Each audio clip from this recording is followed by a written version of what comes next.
Hello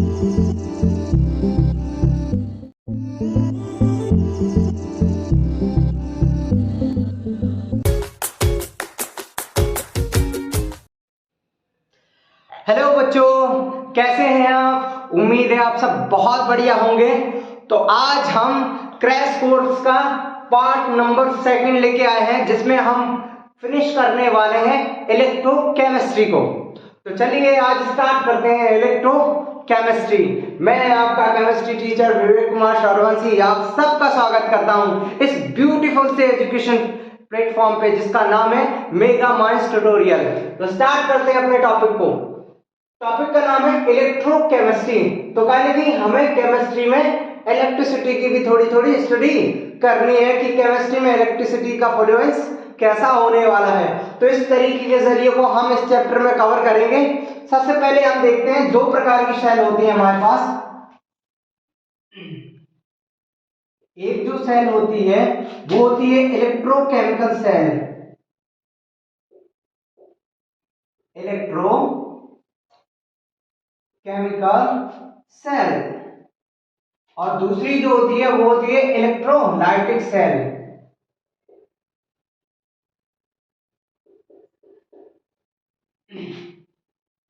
तो दो तरह की सेल के बारे में हमको पढ़ना है। ये पूरा चैप्टर 3 टॉपिक्स में डिवाइड है। पहले में इलेक्ट्रोकेमिकल सेल चलेगी, दूसरे में इलेक्ट्रोलाइटिक सेल, उसके बाद फिर हम बैटरीज के बारे में पढ़ेंगे कि कितने प्रकार की बैटरीज होती हैं। ठीक है, तो चलिए सबसे पहले पढ़ते हैं इलेक्ट्रोकेमिकल सेल के बारे में। ओके,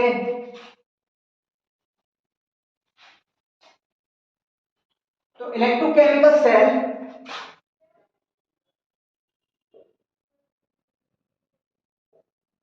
इलेक्ट्रोकेमिकल सेल जो यूज की जाती है उसमें हम क्या करते हैं, हम जो है केमिकल एनर्जी को, किसको, केमिकल एनर्जी को, ठीक है, कन्वर्ट करते हैं हम किसमें, इलेक्ट्रिकल एनर्जी में। किसमें, इलेक्ट्रिकल एनर्जी में। ठीक है, ठीक। तो हम इस इलेक्ट्रोकेमिकल सेल के द्वारा क्या करते हैं कि हम केमिकल एनर्जी को जो है इलेक्ट्रिकल एनर्जी में कन्वर्ट करते हैं, या सिंपल भाषा में कहें कि हम कहीं ना कहीं केमिकल से एनर्जी प्रोड्यूस करते हैं। वो कौन सी एनर्जी, इलेक्ट्रिकल एनर्जी। ठीक है, केमिकल से आप क्या बनाते हैं, इलेक्ट्रिकल एनर्जी बनाते हैं। तो जैसा कि आप जानते हैं सबसे पहले केमिकल सेल के हम फिगर आउट करते हैं। जैसे हमने 2 कंटेनर ले लिए, कितने, 2 कंटेनर चाहिए होते हैं इसमें। ठीक है, सपोज दैट इसमें हमने कौन एक सोल्यूशन भर दिया, कौन सा, CuSO4। क्या भर दिया, CuSO4। ठीक, और एक और कंटेनर लिया, इसमें हमने भर लिया क्या, ZnSO4। ठीक, एक में CuSO4 भर लिया और दूसरे में ZnSO4। इसमें भी एक इलेक्ट्रिक रॉड डाल दो। क्या डाल दो, एक मेटलिक रॉड। क्या डाल दो, एक मेटलिक रॉड डाल दी हमने इसमें। ठीक है, ये रॉड किसकी होनी चाहिए, जिसका सॉल्यूशन उसी की रॉड होनी चाहिए। जैसे कॉपर सल्फेट का सॉल्यूशन है, इसमें मेटल क्या है, कॉपर, तो ये रॉड भी कौन सी होनी चाहिए, कॉपर की रॉड होनी चाहिए, ध्यान रखना। ठीक, किसकी, कॉपर की रॉड। ठीक है, अब इसमें ZnSO4 का सॉल्यूशन, तो रॉड भी किसकी पड़नी चाहिए, Zn की, मतलब जिंक की ही रॉड ही पड़नी चाहिए। तो इसमें हमने किसकी रॉड डाल दी, जिंक की रॉड डाल दी। ठीक है, अब इसको क्या कर दिया, कनेक्ट कर दिया। क्या कर दिया, कनेक्ट कर दिया। इसमें एमीटर लगा दिया, हम वोल्टेज को मेजर कर सके, करंट को मेजर कर सके, एमीटर लगा दिया। ठीक, अच्छा, तो अब क्या होगा, इसमें 2 इलेक्ट्रोड है। ठीक है, जिसका जो इसको एक पर्पस से याद कर सकते हैं, लोन के द्वारा। क्या, लोन हम सब लेते हैं। अगर मैंने नहीं लिया तो आगे चलकर मुझे लेना पड़ेगा कहीं ना कहीं। ठीक है, तो लोन आजकल सब लेते हैं, क्योंकि ये बिना लोन के मिडिल क्लास आदमी का काम नहीं चलता है। तो लोन का क्या पर्पस है, देखो, लोन का L से मतलब है लेफ्ट साइड, लेफ्ट साइड। ठीक है, ये लेफ्ट साइड हमारी। और क्या होता है, O से मतलब ऑक्सीडेशन। तो लेफ्ट साइड क्या हो जाने होने वाला है, ऑक्सीडेशन होने वाला है। ठीक, अच्छा, और A से क्या होता है, एनोड। A से क्या होना है, एनोड। तो जहां ऑक्सीडेशन होगा वहां पर क्या है, एनोड होगा, ठीक है। और एन से क्या है, नेगेटिव, तो यहाँ जो टर्मिनल होने वाला है वो कौन सा टर्मिनल हो रहा है, नेगेटिव टर्मिनल होने वाला है, ठीक है। और इसका जस्ट अपोजिट राइट साइड करना है, इसका जस्ट अपोजिट राइट साइड। तो यहाँ अगर सपोज ये लेफ्ट साइड है तो ये क्या होगी, ये होगी आपकी right side. Okay, very good very good very good. और यहाँ ऑक्सीडेशन, तो यहाँ पर क्या होने वाला है, यहाँ पर होने वाला है रिडक्शन, ठीक। यहाँ पर लेफ्ट साइड में ऑक्सीडेशन तो राइट साइड में रिडक्शन, ठीक है। यहाँ पर एनोड तो यहाँ पर क्या हो जाएगा, कैथोड, ठीक। ओके, यहाँ पर नेगेटिव तो कहीं ना कहीं यहाँ पर कौन सा चार्ज होने वाला है, पॉजिटिव टर्मिनल, तो यहाँ पर क्या होने वाला है, पॉजिटिव टर्मिनल होने वाला है। तो सिंपल सी बात, आपको इलेक्ट्रोकेमिकल सेल में कुछ नहीं याद रखना है, सिर्फ इतना याद रखना है कि इसमें दो कंटेनर होते हैं और दोनों कंटेनर में एक एक इलेक्ट्रॉन की रॉड क्या होती है, या मेटल की रॉड पुट होती है, ठीक है। तो उस मेटल की रॉड में जो लेफ्ट साइड होगा, लेफ्ट साइड, ठीक है, जिसका सॉल्यूशन होगा उसी की रॉड पड़ेगी, उसी मेटल की। जैसे ये कॉपर सल्फेट का सॉल्यूशन है, इसमें मेटल क्या है, कॉपर, तो इसमें कौन सी रॉड होने वाली है, कॉपर की रॉड होने वाली। इसमें Zn क्या करना है, थोड़ा थोड़ा एक काम करते हैं, अच्छा,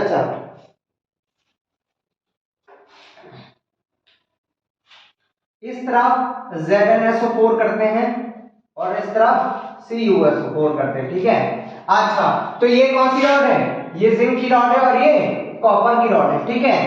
तो जैसा कि आप इलेक्ट्रोकेमिकल सीरीज से जानते हैं कि Zn जो है कॉपर को क्या कर देता है, रिप्लेस कर देता है, क्या कर देता है, रिप्लेस कर देता है, क्योंकि Zn ऑक्सीडाइज करता है खुद को और दूसरे को रिड्यूस करता है। तो Zn की रिड्यूस करने की क्षमता कॉपर से ज्यादा होती है, तो कहने के ये कॉपर को रिड्यूस कर देगा, क्या कर देगा, कॉपर को रिड्यूस कर देगा, ठीक। अच्छा, तो सबसे पहले देखते हैं, अगर ये दूसरे को रिड्यूस करना है तो ये कहीं ना कहीं ये रिड्यूसिंग एजेंट है, क्योंकि हम कहीं ना कहीं दूसरे का, हम कोई एजेंट क्यों कहलाते हैं, क्योंकि हम जब दूसरे का काम करवाते हैं तब हम उसके लिए हम क्या हैं, एजेंट हैं। जैसे कि सपोज मुझको आपको अगर LIC में बीमा करवाना है तो आप जो है मुझसे आके मिले कि भैया मेरा LIC में बीमा कर दो, तो मैं आपका बीमा कर रहा हूं LIC में, मैं आपका काम कर रहा हूं LIC में, तो कहने मैं आपके लिए क्या हो गया, एजेंट हो गया।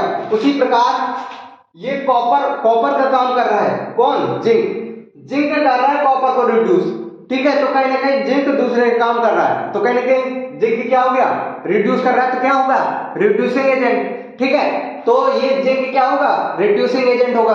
तो जो दूसरे को रिड्यूस करता है वो खुद को क्या करता है, ऑक्सीडाइज करता है, क्योंकि ऑक्सीडेशन और रिडक्शन एक दूसरे के सिक्के के दो पहलू हैं, क्या है, ऑक्सीडेशन और रिडक्शन एक सिक्के के दो पहलू हैं। कि अगर आपके पास हेड आया तो कहने के नीचे अगर हमने सिक्का उछाला तो ऊपर आपको हेड दिख रहा है, तो जमीन के अंदर की तरफ पोर्शन कौन सा होगा, टेल होगा। इसी प्रकार ये होता है कि अगर एक का ऑक्सीडेशन हो रहा है तो दूसरे का रिडक्शन पक्का है, हो रहा होगा, तभी केमिकल सीरीज जाए, तभी जो है इलेक्ट्रिक केमिकल इक्वेशन जो है बैलेंस होती है। तो एक का ऑक्सीडेशन हो रहा है तो दूसरे का रिडक्शन होना जरूरी है, क्योंकि अगर एक के पास पॉजिटिव चार्ज आ रहा है तो दूसरे के पास नेगेटिव चार्ज आना जरूरी है, नहीं तो फिर चार्ज क्या हो जाएगा, न्यूट्रलाइज नहीं हो पाएगा। तो इसी प्रकार से अगर सपोज एक मेटल का रिडक्शन हो रहा है, एक मेटल का क्या है, एक मेटल अगर दूसरे को रिड्यूस कर रहा है तो खुद को ऑक्सीडाइज करेगा ही करेगा, सिंपल सी बात है, ठीक। तो कहने जिंक का क्या होगा, जिंक का ऑक्सीडेशन होगा, कॉपर का क्या होगा, रिडक्शन होगा। क्यों हुआ, क्योंकि करेंगे इलेक्ट्रोकेमिकल सीरीज में कॉपर जो जिंक जो है कॉपर से कहीं ना कहीं आगे होता है, इसलिए ये जो है इसको रिड्यूस कर देगा और खुद को ऑक्सीडाइज, क्योंकि जिंक की ऑक्सीडेशन होने की प्रोबेबिलिटी ज्यादा होती है, अच्छी होती है, बहुत आसानी से ऑक्सीडाइज हो जाता है जिंक, इसलिए ये ऑक्सीडाइज होगा और दूसरे को रिड्यूस करेगा। और कॉपर की रिड्यूस करने की क्षमता अच्छी होती है as compare to the oxidation की, ठीक। अच्छा, तो समझ में आएगा, जिसका सॉल्यूशन उसमें उसकी रॉड डाली है, इसमें ZnSO4 का सॉल्यूशन तो Zn की रॉड डाल दी। अच्छा, लेफ्ट साइड क्या होने वाला, ऑक्सीडेशन, तो कहने के Zn किस में बदलने वाला है, Zn का ऑक्सीडेशन होने वाला, क्या होने वाला है, Zn को से तो रिएक्शन जो होगी एट एनोड पे देख लो, किस पे, एट एनोड पे। तो एनोड पे रिएक्शन होने वाली है। ये जो हमारा Zn है, जो सॉलिड की रॉड है, ठीक है, ये जो सॉलिड की रॉड है, ठीक है, ये Zn क्या करेगा, दो इलेक्ट्रॉन क्या करेगा, रिलीज करेगा। तो ये Zn+2 में चेंज होगा और दो इलेक्ट्रॉन क्या करेगा, रिलीज करेगा।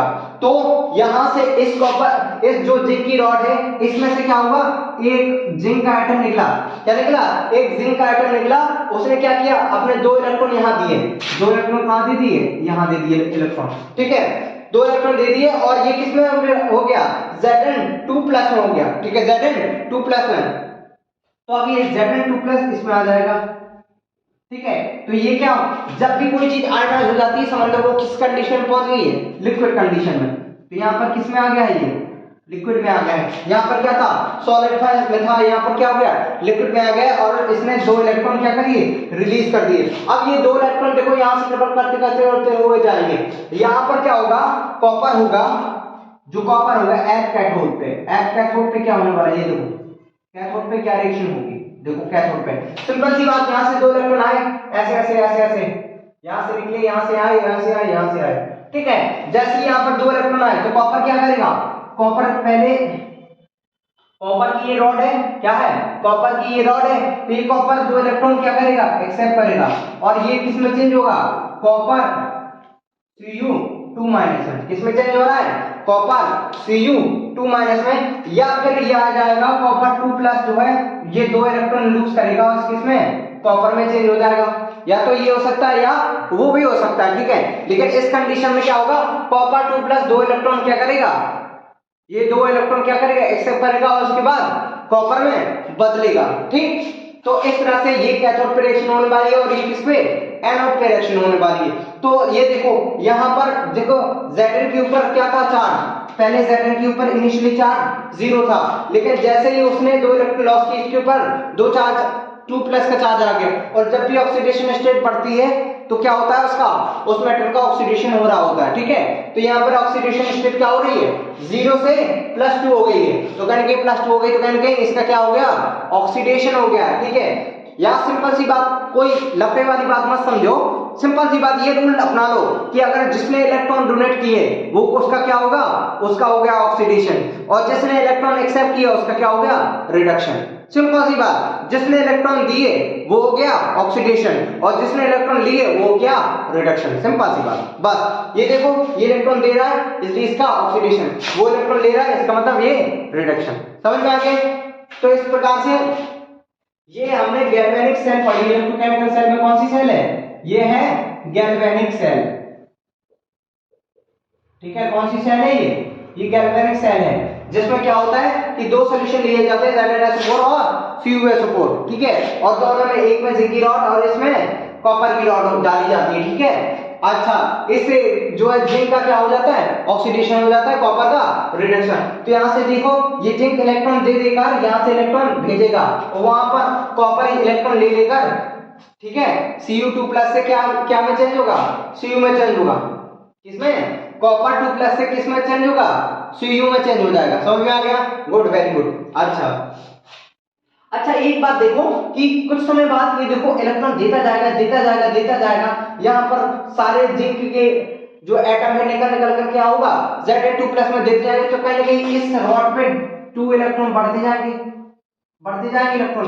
जैसे ये इलेक्ट्रॉन बढ़ते जाएं और यहाँ पर जो ये इलेक्ट्रॉन यहाँ से जा जाके न्यूट्रल होते जाएंगे, लेकिन ये जो Zn2+ निकल रहा है बार बार, तो यहाँ पर Zn2+, ठीक है, और Zn2+, तो कहीं ना कहीं यहाँ पर क्या हो जाएगा भाई, यहाँ पर कुछ आयन बढ़ने लगेंगे, पॉजिटिव आयन। तो ये जो सॉल्यूशन है हमारा, इस सॉल्यूशन में पॉजिटिव चार्ज कहीं ना कहीं बढ़ने लगेगा, और पॉजिटिव चार्ज बढ़ने लगेगा तो फिर ये क्या करेगा, फिर इतना पॉजिटिव चार्ज बढ़ जाएगा कि ये फिर जिंक को इलेक्ट्रॉन डोनेट करने नहीं देगा, ठीक है।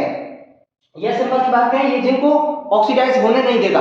तो फिर क्या करेगा, फिर हमें एक सिस्टम अपनाना पड़ेगा, और यहाँ पर जैसे इलेक्ट्रॉन आते जाएंगे तो यहाँ पर कॉपर बढ़ता जाएगा, ठीक है। तो कहेंगे इस चीज को यहाँ पर नेगलेक्ट करने के लिए तो हम एक ब्रिज बनाते हैं। कौन सा ब्रिज बनाते हैं, जिसको हम सॉल्ट ब्रिज कहते हैं। क्या कहते हैं, सॉल्ट ब्रिज कहते हैं। अच्छा, सॉल्ट ब्रिज बना लिया। ये सॉल्ट ब्रिज का काम होता है, इसमें एक स्ट्रॉन्ग इलेक्ट्रोलाइट डालते हैं हम, ठीक है।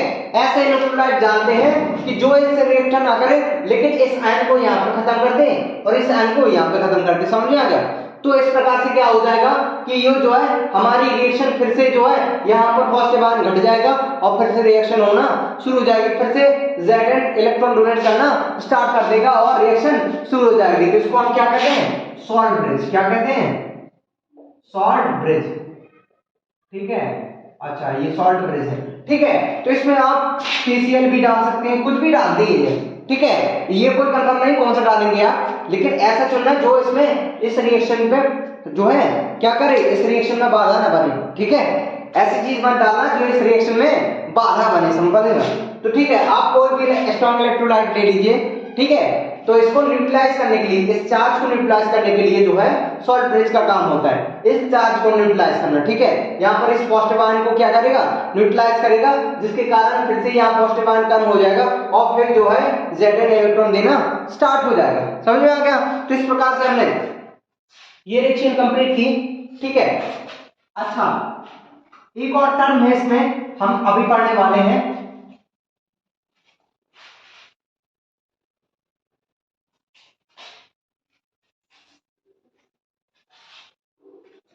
ठीक। अच्छा, ठीक। अच्छा, एक चीज हम गिब्स एनर्जी इसमें पढ़ने वाले हैं। किस कौन सी एनर्जी पढ़ने हैं, गिब्स एनर्जी। अच्छा, गिब्स एनर्जी क्या होती है, चलो गिब्स एनर्जी को समझते हैं, ठीक है। जैसे कि सपोज दैट आप हैं, आप क्या करेंगे, इसमें कंटेनर में पानी भरा हुआ है, इस कंटेनर में क्या हुआ है, पानी भरा है, ठीक है। इस कंटेनर में क्या है, पानी भरा है, वाटर, सिंपल सी बात। इसमें वाटर भरा हुआ है, अगर इसमें वाटर भरा हुआ है तो आप इसको आग देना, अगर स्टार्ट, इसको अगर गर्म करना है, क्या करना है, अगर इसको गर्म करना है तो कहेंगे आपको क्या देना पड़ेगा, आपको देनी पड़ेगी क्या, आग देनी पड़ेगी। क्या देनी पड़ेगी, आग देनी पड़ेगी। अगर इसको गर्म करना है तो आपको आग देनी पड़ेगी। लेकिन सपोज अगर ये गर्म हो गया, जैसे मान लो अब ये गर्म हो चुका है, आपने गर्म कर दिया इसको, ये से भाप निकल रही है, ऐसे भाप निकल रही है, ठीक है, गर्म हो गया, ये क्या है, हॉट वाटर बन गया।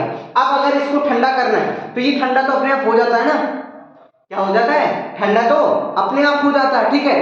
क्योंकि हमने जो है एक अच्छा सा मेथड पढ़ रखा है डिफ्यूजन का। क्या होता है, डिफ्यूजन का, जिसमें क्या होता है, हाई कंसंट्रेशन से लोअर कंसंट्रेशन की तरफ जो पार्टिकल मूव करते हैं वो भी बिना किसी एनर्जी को दिए। तो कहीं ना कहीं इसको गर्म करने के लिए हमको एनर्जी देनी पड़ेगी, लेकिन इसको ठंडा करने के लिए कोई एनर्जी नहीं देनी पड़ी। तो जो काम या जो रिएक्शन खुद से हो जाती है उसमें क्या होता है, ठीक है, तो उसमें कोई एनर्जी की रिक्वायरमेंट नहीं हुई। अरे भैया, जब ये गर्म था इसको ठंडा होने में कोई एनर्जी नहीं देनी पड़ी, बल्कि एनर्जी रिलीज हुई। क्या हुई, एनर्जी क्या हुई, एनर्जी रिलीज हुई, एनर्जी हुई रिलीज, ठीक, एनर्जी क्या हुई, रिलीज हुई, ठीक है। अगर एनर्जी रिलीज हुई है तो कहीं ना कहीं जो है क्या होगा, खर्च हुआ है एनर्जी का, क्योंकि आपसे अगर आप पैसे खर्च करते हैं तो आपके पैसे कम होते हैं ना। तो कहीं ना कहीं अगर एनर्जी रिलीज हुई, देखो अगर एनर्जी रिलीज हुई तो डेल्टा जी क्या होता है, चेंज इन एनर्जी, जिसको डेल्टा जी से तो चेंज इन एनर्जी, अगर एनर्जी रिलीज हो रही और आप एनर्जी दे नहीं रहे, अगर ये समझ लो कि अगर आप इसको गर्म कर रहे हैं, अगर सपोज जब पानी को गर्म कर रहे थे तो जो डेल्टा दी थी वो थी पॉजिटिव, लेकिन जैसे ही जब गर्म हो गया उसके बाद जब वो ठंडी हुई तब जो डेल्टा जी क्या हो जाएगी, नेगेटिव। मतलब कि सिंपल सी बात, ऐसी रिएक्शन जिसमें आपको एनर्जी देनी पड़े उसे करवाने के लिए, तो कहीं ना कहीं उसमें डेल्टा जी क्या होती है, पॉजिटिव होती है। और जब अगर आपके बिना कुछ एनर्जी दिए अपने आप कोई रिएक्शन परफॉर्म हो रही है तो उसमें जो है डेल्टा जी क्या होती है, नेगेटिव होती है। समझ आ गया। अच्छा, तो जो सिस्टम को एनर्जी दी या सिस्टम के द्वारा एनर्जी रिलीज की जाती है उसी को हम क्या कहते हैं, गिब्स एनर्जी कहते हैं, ठीक है। जो सिस्टम के द्वारा, जो सिस्टम को एनर्जी दी जाती है या जो सिस्टम एनर्जी रिलीज करता है उसी को हम क्या कहते हैं, गिब्स एनर्जी। तो जब सिस्टम को एनर्जी दोगे तो उसकी एनर्जी बढ़ेगी, तो एनर्जी किसमें होगी, गिब्स एनर्जी, पॉजिटिव होगी। और जब सिस्टम से एनर्जी रिलीज होगी तो कहीं ना कहीं उससे एनर्जी खर्च हो रही तो एनर्जी फिर क्या हो गए, उसकी एनर्जी क्या हो जाएगी, नेगेटिव हो जाएगी। अगर खर्च होगी, अगर सिस्टम से एनर्जी निकलेगी तो नेगेटिव, अगर सिस्टम को एनर्जी दी जाएगी तो क्या, पॉजिटिव। समझ आ गया। अच्छा,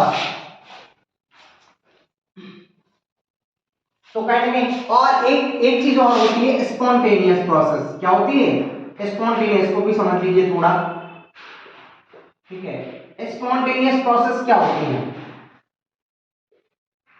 स्पॉन्टेनियस प्रोसेस वो प्रोसेस होती है जो अपने आप होती है, मतलब कि जिनको आपको कुछ करना नहीं पड़ता है। जैसे कि आप पहाड़ पे चले जाएं, पहाड़ पे चढ़ जाएं, अब वहां से अगर आपको साइकिल पे आप पहाड़ पे चढ़े, अब वहां से आपको उतरना है, तो आप पेडल मारे या ना मारे, आपकी साइकिल अपने आप स्पीड पकड़ लेगी, ठीक है। तो आपको कुछ करना नहीं पड़ रहा है, आपको पेडल चलाना नहीं पड़ रहा है, लेकिन फिर भी साइकिल स्पीड पकड़ रही है और आप आसानी से नीचे आ जाएंगे। तो वो प्रोसेस क्या होगी, आपकी स्पॉन्टेनियस प्रोसेस होगी। क्या होगी, स्पॉन्टेनियस प्रोसेस। लेकिन अगर आपको सपोज है पहाड़ पे चढ़ना है, आपको जैसे पहाड़ पे चढ़ना है, तो आप ये पहाड़ पे चढ़ाना है साइकिल, तो आपको कितनी मेहनत करनी पड़ेगी, मेहनत से भैया पैडल चलाना पड़ेगा, चलाना पड़ेगा, चलाना पड़ेगा। तो इतनी ज्यादा एनर्जी उसको देनी पड़ेगी, तब जाके साइकिल क्या होगी, साइकिल चलेगी। तो कहें कि वहां पर आपको एनर्जी देनी पड़ रही है, जबरदस्ती आपको फोर्स लगाना पड़ रहा है, तब जाके वो साइकिल चढ़ रही है पहाड़ पे। लेकिन जब पहाड़ से उतर रही थी, तब अपने आप उतर रही थी, तब आपको पैडल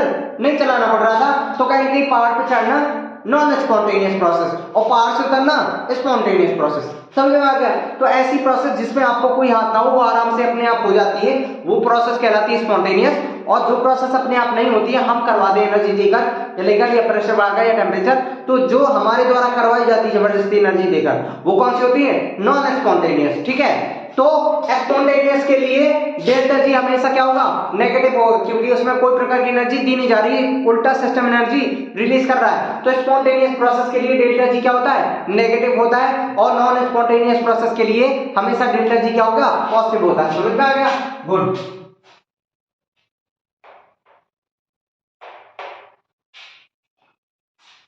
इसकी डेफिनेशन में लिख लो, इसकी डेफिनेशन लिख लो, spontaneous process.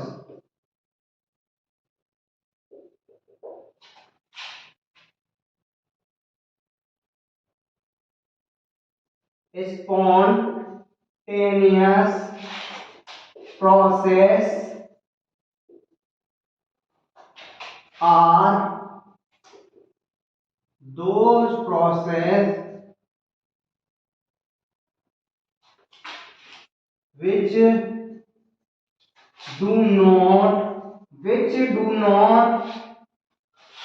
required energy to perform, ठीक है। तो spontaneous process are those process which do not require energy to perform,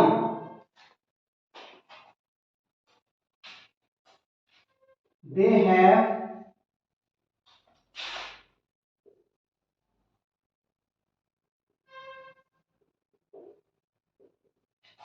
to perform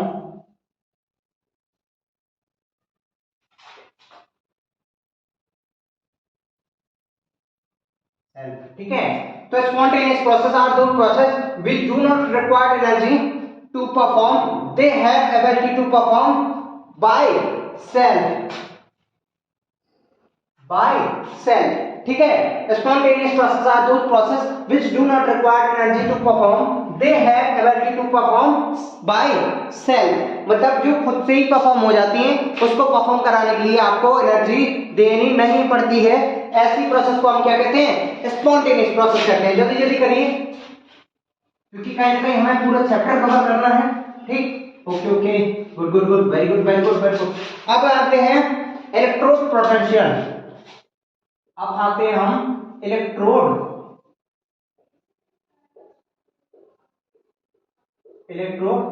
potential. Electrode potential क्या होता है कि सबसे पहले पोटेंशियल समझते हैं। पोटेंशियल कुछ नहीं होता है कि आपने दो चार्जेस को सेपरेट कर दिया तो समझ लो पोटेंशियल जनरेट हो गया।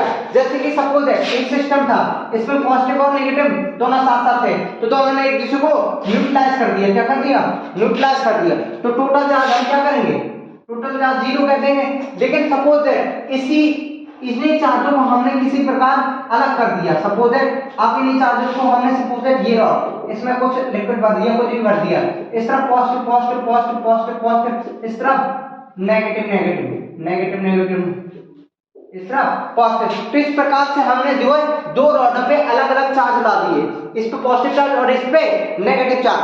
ठीक है, तो इस प्रकार से जो चार्जेस का सेपरेशन हुआ है, चार्जेस का जो सेपरेशन हुआ है, यही होता है पोटेंशियल। क्या होता है? यही होता है पोटेंशियल। जब भी आप चार्जेस को सेपरेट कर देंगे बढ़िया फोर्स लगा के, तो वो चार्ज जब सेपरेट हो जाएंगे वहां पर क्या हो जाएगा? एक इलेक्ट्रिक पोटेंशियल जनरेट हो जाएगा, क्योंकि कहीं ना कहीं पॉजिटिव और नेगेटिव चार्ज कहीं ना कहीं सेपरेट हो चुके हैं। अब वो पॉजिटिव चार्ज आएगा नेगेटिव चार्ज को, नेगेटिव चार्ज आएगा पॉजिटिव चार्ज को, तो इसी को हम इलेक्ट्रिक पोटेंशियल कहते हैं।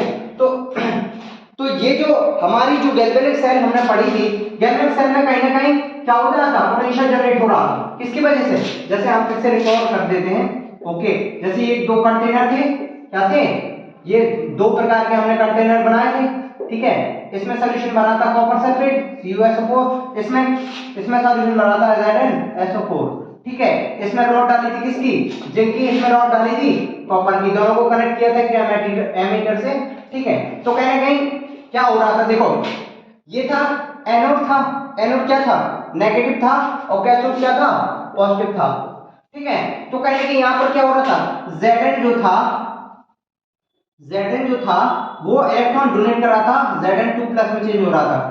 ठीक है, तो कहीं ना कहीं ये इलेक्ट्रॉन दे रहा था, तो कहीं ना कहीं यहां पर इलेक्ट्रॉन आ रहे थे। क्या आ रहे थे? इलेक्ट्रॉन दे रहा था, इलेक्ट्रॉन आ रहे थे, तो यहां पर आ रहा था नेगेटिव। ठीक है, अब यहां पर चार्ज क्या हो रहा था? यहां पर जो है कॉपर जो है इलेक्ट्रॉन एक्सेप्ट कर रहा था, तो कहीं ना कहीं यहां पर कौन सा चार्ज हो रहा था? यहां पर पोटेंशियल डेवलप हो रहा था पॉजिटिव। तो यहां पर नेगेटिव पोटेंशियल हो रहा था, यहां पर पॉजिटिव पोटेंशियल हो रहा था। तो इस प्रकार से इस पे चार्ज आ रहा था नेगेटिव, और इस पर चार्ज आ रहा था पॉजिटिव। तो ये नेगेटिव पॉजिटिव चार्ज अलग अलग हो गए, अलग अलग है ना, यहाँ पर नेगेटिव है, यहाँ पर पॉजिटिव, तो दो चार्ज आपस में अलग अलग है। तो कहीं ना कहीं ये पोटेंशियल जनरेट हो गया। क्या हो जाएगा? यहाँ पर चार्ज का सेपरेशन है। चार्ज का सेपरेशन मतलब वहां पर क्या है? पोटेंशियल। इसी को हम कहते हैं इलेक्ट्रोड पोटेंशियल, क्योंकि कहीं ना कहीं ये पोटेंशियल किसकी वजह से आ रहा है? इन इलेक्ट्रोड की वजह से आ रहा है। ये जो दो इलेक्ट्रोड है, एक ये और ये इलेक्ट्रोड है। ठीक है, ये जो दो इलेक्ट्रोड है इसी की वजह से पोटेंशियल आ रहा है, इसी को हम क्या कहते हैं? Electrode potential. ठीक है, क्या होता है? Electrode potential. ठीक है, गुड गुड, वेरी गुड। अच्छा, नेक्स्ट चीज देखते हैं, बिल्कुल बिल्कुल हुआ है। ठीक है, इलेक्ट्रिक पोटेंशियल दिख गया। अब इलेक्ट्रिक पोटेंशियल ऑफ सेल, अब हम देखते हैं इलेक्ट्रिक पोटेंशियल ऑफ सेल। ठीक है, जिसको हम कहते हैं, ठीक है, इलेक्ट्रिक पोटेंशियल ऑफ सेल। ठीक है, जिसको हम किसे? E से डिनोट करते हैं। किसको? इसको हम E से डिनोट करते हैं। ठीक है, अब ये क्या होता है कि जैसे ये इलेक्ट्रिक पोटेंशियल, तो हर एक इलेक्ट्रोड पे एक पोटेंशियल जनरेट हो रहा है, एक पे नेगेटिव, एक पे पॉजिटिव। तो कहीं ना कहीं हर एक इलेक्ट्रोड पे जो है पोटेंशियल अपना अपना जनरेट हो रहा है, तो वो इलेक्ट्रिक पोटेंशियल था। अगर हमें पोटेंशियल ऑफ द सेल निकालना है, ठीक है, पोटेंशियल ऑफ द सेल, तो कहीं ना कहीं दोनों अगर पोटेंशियल को हम क्या कर देंगे? दोनों पोटेंशियल को ऐड कर देंगे, तो हमें पोटेंशियल ऑफ द सेल मिल जाएगा। जैसे दो अलग अलग इलेक्ट्रोड पे जो पोटेंशियल हो रहा था, अगर उन दोनों इलेक्ट्रोड की पोटेंशियल को हम क्या कर दें? ऐड कर दें, तो क्या हो जाएगा? हमें electric potential of the cell मिल जाएगा। ठीक है, तो क्या करते हैं देखो, तो इलेक्ट्रिक पोटेंशियल मतलब E बराबर हो जाता है, क्या हो जाता है? इलेक्ट्रिक पोटेंशियल ड्यू टू क्या होता है? रिडक्शन एट कैथोड, ठीक है, plus electric potential at oxidation at anode. तो इस तरह से लिख लेंगे हम। तो अगर हम जो कैथोड पे इलेक्ट्रोड बन रहा है, पोटेंशियल इलेक्ट्रिक पोटेंशियल बन रहा है, और जो एनोड पे इलेक्ट्रिक पोटेंशियल बन रहा है, इन दोनों को हम ऐड कर देंगे, तो हमें क्या मिल जाएगा? Electric potential of the cell मिल जाएगा। समझ आ गया? Good, very good, very good, very good. ठीक है, तो कहीं ना कहीं अच्छा, तो ये क्या होता है कि जैसे ये electric potential of the cell है cathode, electric potential of the oxidation anode. ठीक है, तो ये कहने के रेडिएशन की वजह से कैथोड पे आ रहा है पोटेंशियल और ये ऑक्सीडेशन की वजह से किस पे, एनोड पे आ रहा है पोटेंशियल। ठीक है, तो ये ही फॉर्मूला बन जाएगा, क्या, यही फॉर्मूला।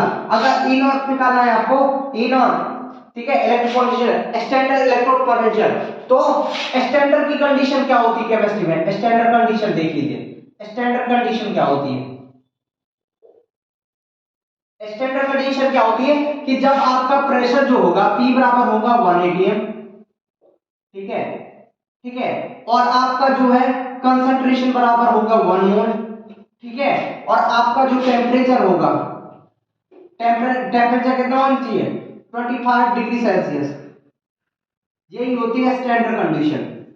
क्या होती है, ये स्टैंडर्ड कंडीशन होती है किसी भी एटम की। ठीक है, तो या इसको केल्विन में देखें तो 298 केल्विन।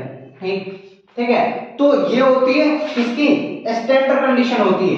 ठीक है, केमिस्ट्री में कि जब प्रेशर 1 atm होता है, कंसंट्रेशन 1 m हो जाएगी आपकी, टेम्परेचर 25 डिग्री सेल्सियस या फिर 298 केल्विन हो जाती है, तो इसी को हम स्टैंडर्ड पोजीशन कहते हैं। तो जब इस कंडीशन पे जो है किसी भी इलेक्ट्रोड का पोटेंशियल या किसी भी सेल का पोटेंशियल निकाला जाएगा, उसे हम स्टैंडर्ड इलेक्ट्रोड पोटेंशियल कहते हैं। कि जब इस कंडीशन पे जब उसका जो है प्रेशर 1 atm होगा, कंसंट्रेशन 1 मोल होगी और टेम्परेचर जो है 25 डिग्री सेल्सियस या 298 केल्विन होगी, तब जाके उस टाइम जो आप पोटेंशियल मेजर करेंगे वो निकल के आता है स्टैंडर्ड इलेक्ट्रोड पोटेंशियल। तो ये क्या हो जाएगा, ये भी ई नॉट, ये भी आर सी हो जाएगा, प्लस ये भी ओ ए हो जाएगा। ठीक है, तो दोनों पे अगर आपको स्टैंडर्ड पोटेंशियल ऑफ सेल निकालना है, यहाँ पर सेल और जोड़ दीजिए। ठीक है, standard electric potential of cell निकालना है तो आपको क्या करना है, सिर्फ कुछ नहीं करना है, इसकी अगर स्टैंडर्ड कंडीशन पे निकालना है तो इन दोनों को भी स्टैंडर्ड कंडीशन पे नोटिस करना पड़ेगा। तो आप इन दोनों को भी स्टैंडर्ड कंडीशन पे मेजर करेंगे तो जो वैल्यू आएगी उन दोनों को जोड़ देंगे तो standard electric potential of the cell मिल जाएगा आपको। ठीक, अच्छा इसको खत्म करते हैं, अब आगे बढ़ते हैं।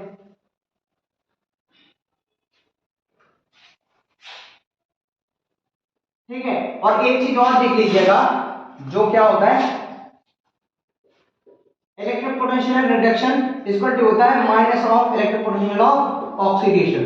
ठीक है, क्या होता है, जो रिडक्शन पोटेंशियल होगा वो जस्ट इसके अपोजिट होगा। जैसे कि सपोज है इसका अगर 30 होगा तो इसका -30 होगा, इसका अगर 80 वोल्ट होगा, ठीक है, तो इसका हो जाएगा -80 वोल्ट। कुछ नहीं होता है, सिंपल सी बात। तो जस्ट जो रिडक्शन का पोटेंशियल होता है उसके जस्ट अपोजिट जो है ऑक्सीडेशन का पोटेंशियल होता है। समझ में आ गया? ओके,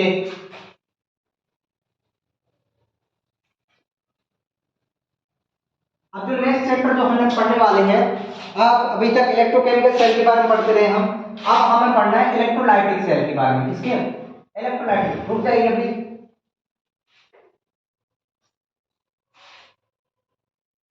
ठीक है, इलेक्ट्रोलाइटिक सेल नहीं, अभी पहले एक और टर्म पढ़ लेते हैं। ठीक है, अब हमने डेल्टा जी बराबर पढ़ा था, डेल्टा जी। तो डेल्टा जी बराबर फॉर्मूला होता है N into F into E of the cell. ये क्या होता है, गिब्स एनर्जी का फॉर्मूला, जो आपको गिब्स एनर्जी निकालनी पड़ेगी। ये N मतलब नंबर ऑफ इलेक्ट्रॉन ट्रांसफर। ठीक है, N मतलब नंबर ऑफ इलेक्ट्रॉन ट्रांसफर। ठीक है, जितने इलेक्ट्रॉनों का ट्रांसफर हो रहा है वो N की वैल्यू हो जाएगी। F क्या होगा, 1 फैराडे, मतलब ये एक प्रकार का फैराडे कांस्टेंट है। F बराबर वैल्यू होती है जो आपकी 96,500 कूलम। ये किसकी होती है, फैराडे की वैल्यू होती है। In naught of the cell ये आपको मेजर करना पड़ेगा। अगर स्टैंडर्ड गिब्स एनर्जी निकालनी है, स्टैंडर्ड गिब्स एनर्जी, तो इसके लिए फॉर्मूला कुछ नहीं होता है, जो आपका जो ई नॉट ऑफ जो आपने electric potential of the cell निकाला है उसको स्टैंडर्ड कंडीशन में निकाल लीजिए, बस वही हो जाएगा। फिर जो है Gibbs energy standard Gibbs energy में चेंज हो जाएगी। तो चेंज देखो, स्टैंडर्ड गिब्स एनर्जी और गिब्स एनर्जी में कोई ज्यादा बड़ा चेंज नहीं है।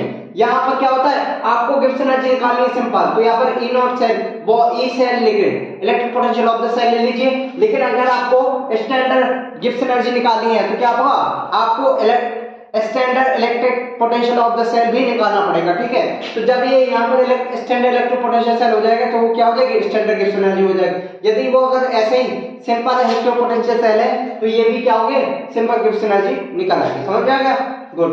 अच्छा फैराडे का मतलब देखो, फैराडे का कुछ और मतलब एक थोड़ी डिटेल में और थोड़ी बताना चाहूंगा।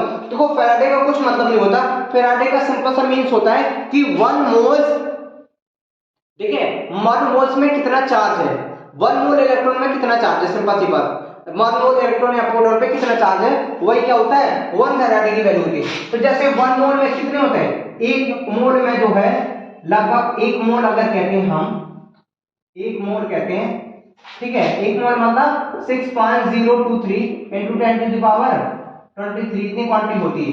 तो जब एक इलेक्ट्रॉन पे चार्ज होता है 1.6 into 10 to the power -19, ठीक है, 1 इलेक्ट्रॉन पे चार्ज होता है, 1 इलेक्ट्रॉन पे चार्ज कितना होता है, 1 पे चार्ज होता है 1.6 into 10 to the power -19, ठीक है। तो अब आपको 1 मोल मतलब कितने इलेक्ट्रॉन दिए गए, 6.023 into 10 to the power 23 दिए गए। तो आप कुछ नहीं करेंगे, सिर्फ इसके साथ इसका मल्टीप्लाई कर देंगे तो आपको पता चल जाएगा कि 1 मोल इलेक्ट्रॉन पे या 6.023 into 10 to the power 23 में कितना चार्ज है। तो आप क्या करेंगे, दोनों का मल्टीप्लाई कर देंगे, दोनों का मल्टीप्लाई करेंगे 1.6 into 10 to the power -90। तो ये अप्रोक्सीमेटली अप्रोक्स वैल्यू क्या हो जाएगी, अप्रोक्स वैल्यू 96500 कूलम के समथिंग आएगी। क्या होगी, ये वैल्यू आ जाएगी 96500 कूलम। इसी को 1 फैराडे कहते हैं, ठीक है। इसी क्वांटिटी को हम, इसी अमाउंट को हम जो है 1 फैराडे कह देते हैं। कितना चार्ज होगा तो उसको हम 1 फैराडे कह देते हैं, ठीक है। वो आई है, ये सिंपल सी बात, गुड। इसमें कोई रॉकेट साइंस नहीं है, ओके। आगे बढ़ते हैं, ठीक, ओके।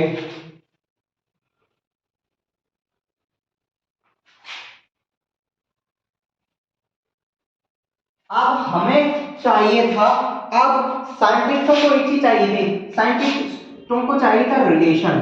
किसका रिलेशन, उनको चाहिए था रिलेशन, किसमें, ई ऑफ द सेल में और E not of the cell में, ठीक है, and E not of cell में। तो इसके बीच में क्या रिलेशन है, इस रिलेशन को फाइंड करना था साइंटिस्टों को। तो तभी जो है एक इक्वेशन दी गई जिसको हम नर्स इक्वेशन के नाम से जानते हैं। किसके नाम से, नर्स इक्वेशन के नाम से, ठीक है। तो नर्स इक्वेशन कुछ नहीं होता है, नर्स इक्वेशन में इसके और इसके बीच में क्या बताया जाता है, रिलेशन बताया जाता है, ठीक है। तो चलो नर्स सेल इक्वेशन पढ़ लेते हैं हम सबसे पहले, ठीक है। तो नर्स सेल इक्वेशन क्या होती है, यहां पर डाल दो नर्स सेल इक्वेशन। अच्छा, ठीक है। नर्स सेल इक्वेशन क्या होती है, तो ये होता है ई ऑफ द सेल बराबर होता है E not of cell minus 303 R upon T upon NF, ठीक है, लॉग, ठीक है। तो रिएक्टेंट अपॉन प्रोडक्ट, ये होता है नर्स इक्वेशन की वैल्यू। क्या होती है, नर्स इक्वेशन की वैल्यू, ठीक है। तो इसमें आपको कुछ नहीं,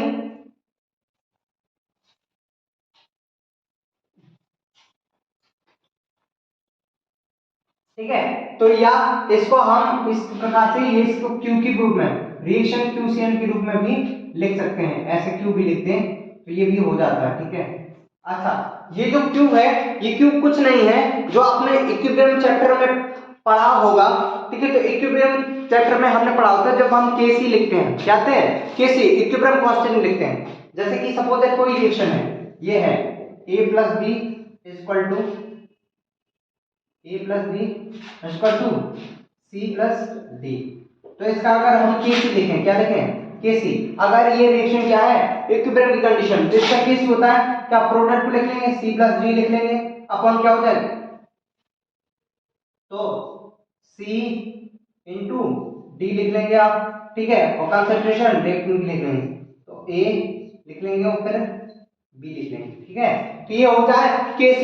लेकिन एक फर्क था, तो अगर इसका इस रिएक्शन का आप Q लिखेंगे, Q भी ऐसे ही आएगा लगभग, तो ये आएगा C, ठीक है, और D अपॉन फिर क्या आ जाएगा A और B, ठीक है। तो इस KC और KQ में अंतर कुछ नहीं है, अंतर सिर्फ इतना है कि ये जो Q है ये आप किसी रिएक्शन को जो है अगर इक्विलिब्रियम में है या नहीं है तब भी आप उसका Q लिख सकते हैं। रिएक्शन क्वेश्चन क्या होता है, रिएक्शन क्वेश्चन वो कंट्रीब्यूट कि ये जो रिएक्शन की किसी भी टाइम लिखी जा सकती है कि वो रिएक्शन जो है इक्विलिब्रियम में है या नहीं है तब भी लिख सकते हैं क्यों, लेकिन केसी केवल और केवल तब रखेंगे जब रिएक्शन किस में होगी, केवल और केवल इक्विलिब्रियम की कंडीशन में होगी। तो केसी हम किसी भी रिएक्शन का तब लिख सकते हैं जब वो रिएक्शन किस में होगी, इक्विलिब्रियम में होगी। लेकिन क्यू हम कब लिख सकते हैं, कभी भी लिख सकते हैं, किसी भी टाइम लिखें, चाहे वो इक्विलिब्रियम की कंडीशन में हो या ना हो, इसलिए हम यहाँ पर क्यू लिख सकते हैं, यहाँ पर क्यू लेते हैं। और केसी कब लेंगे, जब जो है ये नर्स इक्वेशन किसके लिए लिखी जाएगी, इक्विलिब्रियम कंडीशन में किसी रिएक्शन के लिए लिखी जाएगी, तब हम इस नर्स इक्वेशन में इस क्यू की जगह केसी भी लिख सकते हैं, ठीक है। Good, very good. अच्छा, ये तीनों क्या है, ये तीनों कांस्टेंट है। अगर इनकी वैल्यू निकाली जाती है तब जो है नर्स इक्वेशन फॉर्म होती है, E ऑफ द सेल बराबर होता है E naught of cell minus 0.059 upon n log 10 cube, ये हो जाता है, ठीक है, ठीक है। क्या हो जाता है, जब ये रिएक्शन जो है, जब इस R और T और F ये भी कांस्टेंट, ठीक है, इसको भी गैस कांस्टेंट है, ये यूनिवर्सल गैस कांस्टेंट, ठीक है, ये भी कांस्टेंट, ठीक है। और अगर हम टेम्परेचर इन सबको निकाल देते हैं तो कहेंगे इनको मल्टीप्लाई करने के बाद फिर हमारी जो रिएक्शन आती है वो आती है E of the cell equal to होता है E naught cell minus 0.059 upon n log 10 cube. अच्छा, न्यूमेरिकल में केवल आपको इसको ध्यान रखना है, ये सबसे ज्यादा इंपॉर्टेंट है, जो भी न्यूमेरिकल आएगा यही फॉर्मूला लगेगा उसमें, तो नर्स इक्वेशन का ये फॉर्मूला अधिकतर जो है किसमें फॉर्म होगा, ये अधिकतर लगेगा आपका उसमें, ठीक है।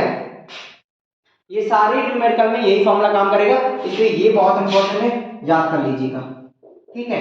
जो जो चीजें इंपॉर्टेंट है मैं बताते जा रहा हूँ, जो जो चीजें आने वाली है, जो चीज आपको पता ही होना चाहिए वो चीज में आप टिक लगाते जाइए, ये बहुत इंपॉर्टेंट है बोर्ड के हिसाब से, ठीक है, ओके।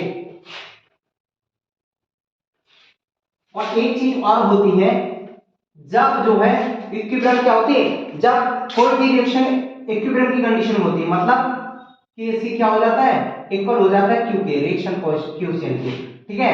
तो केसी इक्वल हो जाता है क्यू के, तब ये रिएक्शन हो जाती है, तब वो E not of the E of the cell, E of the cell खत्म हो जाता है, तो फिर आप केवल जो है ई ऑफ द सेल खत्म हो जाता है, तो E not of cell minus क्या हो जाता है 0.059 अपॉन n log केसी भी लिख सकते हैं, ठीक है। अब लॉग इसको इस तरफ ले आएंगे तो ई ऑफ द सेल, या हम इसको इस तरफ ले आए, क्या ले आए, इसको इस तरफ ले आए, तो ई ऑफ द सेल हो जाता है 0.059 अपॉन n log की बेसिस 10, यहाँ पर 10 लेना है,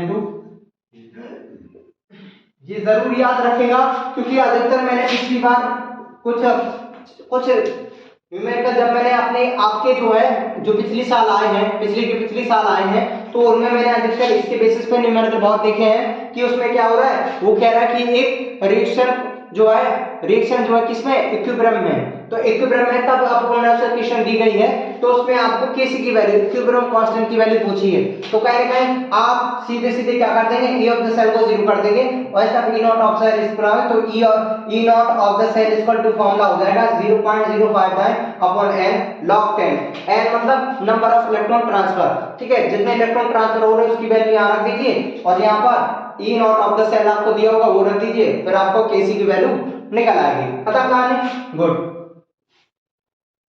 अच्छा,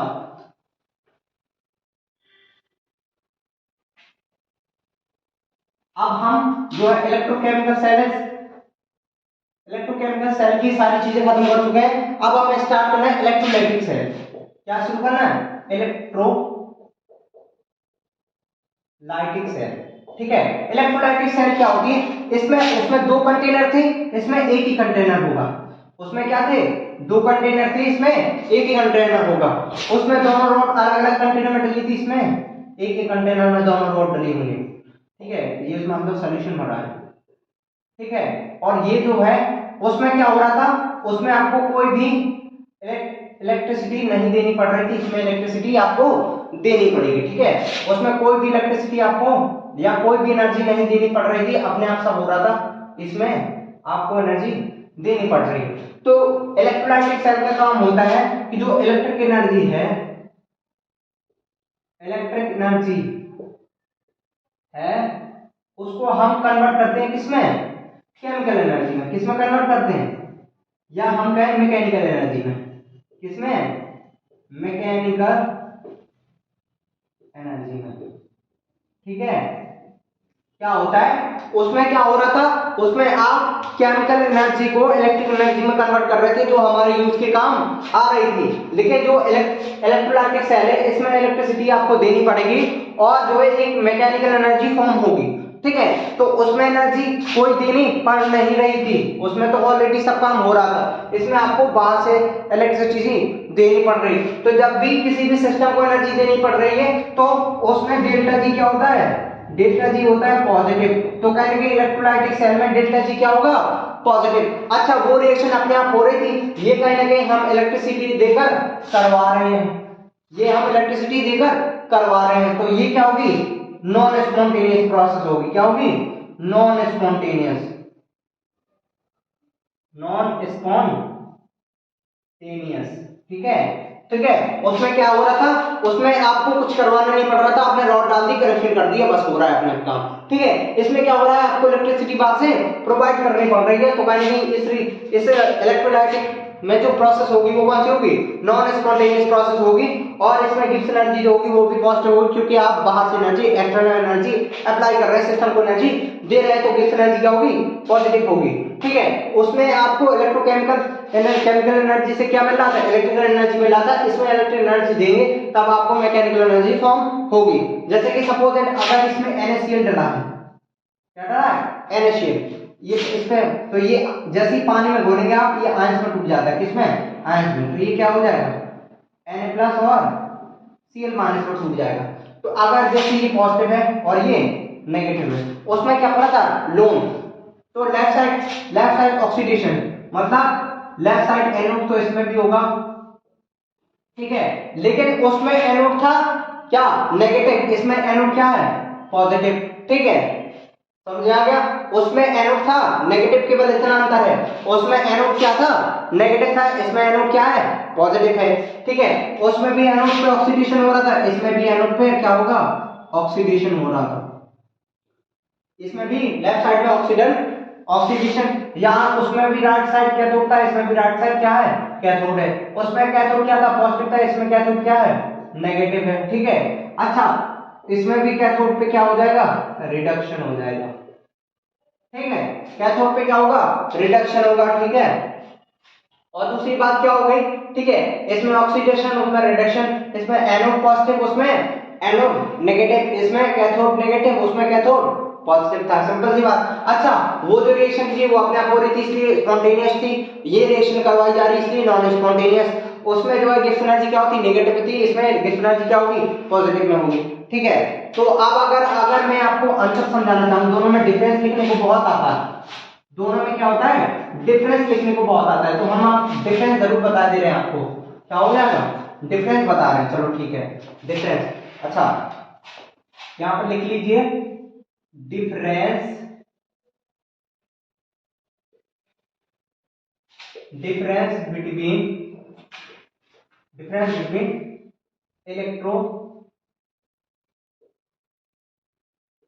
electrochemical cell and electrolytic cell.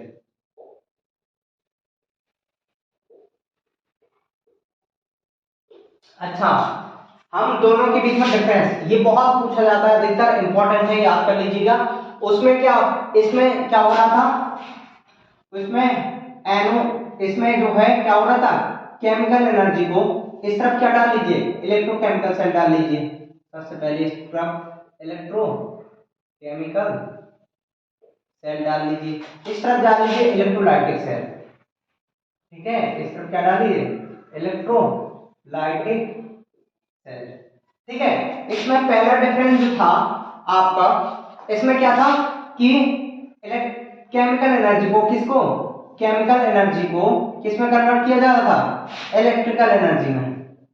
ठीक है, और इसमें क्या हो रहा है, इलेक्ट्रिक एनर्जी को चेंज किया जा रहा है किसमें, मैकेनिकल एनर्जी में। समझ में आ गया। अच्छा, इसमें सेकंड चीज क्या रखेंगे, इसमें एनोड आर नेगेटिव, इसमें एनोड आर पॉजिटिव, इसमें एनोड क्या है, पॉजिटिव है। तीसरा पॉइंट क्या लिख लेंगे, तीसरा point, it is a spontaneous process. ये कौन सी प्रोसेस है, स्पॉन्टेनियस प्रोसेस है। तो इसमें क्या होगा, it is non spontaneous process. क्या होगी, नॉन स्पॉन्टेनियस प्रोसेस। ठीक है, ये होगी नॉन स्पॉन्टेनियस प्रोसेस। इसमें डेल्टा जी या Gibbs free energy are negative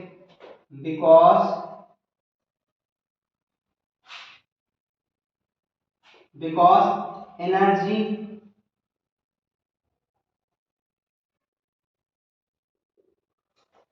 not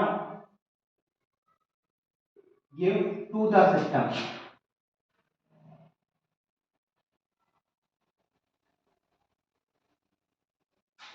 ठीक है,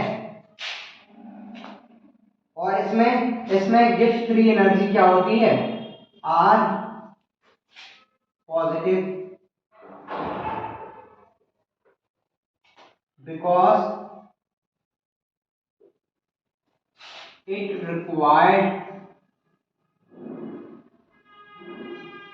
required electrical energy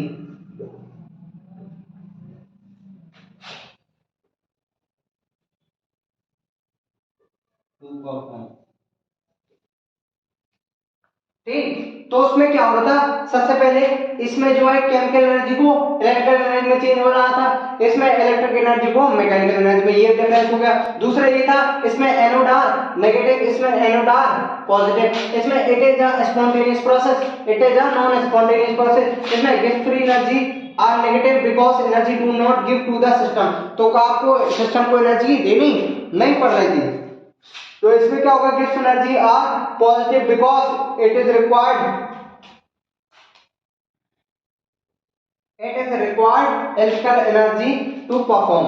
तो इसको परफॉर्म होने के लिए क्या करना पड़ेगा, आपको इलेक्ट्रिकल एनर्जी देनी पड़ेगी। ये डिफरेंस याद कर लीजिएगा, लिख लीजिएगा पॉइंट में। ठीक है, बहुत शॉर्ट में पॉइंट लिखवाए मैंने। ठीक है, ओके।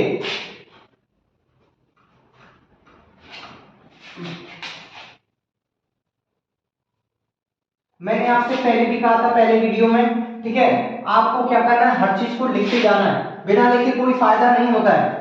आप जब भी वीडियो लेक्चर देखें तो इसको लिखते जाएं। ठीक है,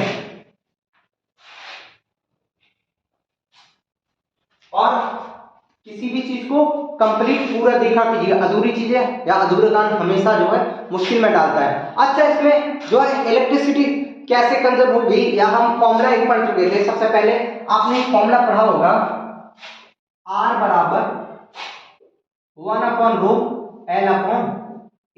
कहीं ना कहीं ये फॉर्मूला जरूर पढ़ा होगा, पढ़ा है, जिसने नहीं पढ़ा वो अभी पढ़ लो। ठीक है, ठीक है।